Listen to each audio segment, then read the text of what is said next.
দর্শক, হাতে রয়েছে অনেকগুলো চাবি আর সামনে রয়েছে বিশাল এক বক্স, আর এই বক্সেই রয়েছে আকর্ষণীয় একটা পুরস্কার। এই বক্সটা যদি খুলতে পারে কেউ, তাহলে আপনারা সরাসরি দেখতে পারবেন।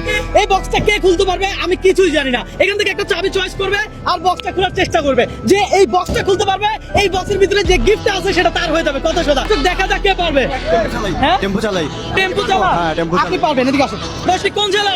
আমি চাঁদপুর জেলা। চাঁদপুর। দর্শক, দেখা যাক চাঁদপুরের এই টেম্পোওয়ালা মামা পারে কিনা। দেখে চাবি বাছাই করেন। এখানে আছে 10টা চাবি। হ্যাঁ, বিসমিল্লাহির রহমানির রহিম। চাবি নিছেন না? ঠিক আছে, খোলেন দেখি। কি মনে হয় ভাই, খুলতে পারবে? ইনশাআল্লাহ পারবে। কি মনে হয়, পারবে? পারবে, ইনশাআল্লাহ পারবে। দর্শক বলি নাকি পারবে? পারবে, পারবে ভাইয়া। পারবে। কি মনে হয়? পারবে মামা দেখি সবাই বলতেছে পারবেন, তাহলে খুলেন দেখি। দর্শক, দেখা যাক মামা বক্স খুলতে পারে কিনা। বক্স খুলতে পারলেই মামা পাবে। বক্সে কি থাকবে? অবশ্যই কিছু একটা ভালো জিনিস থাকবে আশা করি। বক্সে কি থাকবে? চালের বস্তা। দর্শক, আমি জানি না বক্সে কি আছে, আপনারা দেখেন। এদিকে আসেন, বক্স ওপেন করা হচ্ছে। মামা কাঁধে নেন। দর্শক, এখানে আছে 25 কেজি এক বস্তা চাউল। মামা কাঁধে নিয়ে নেন, চাউলের বস্তা আপনার।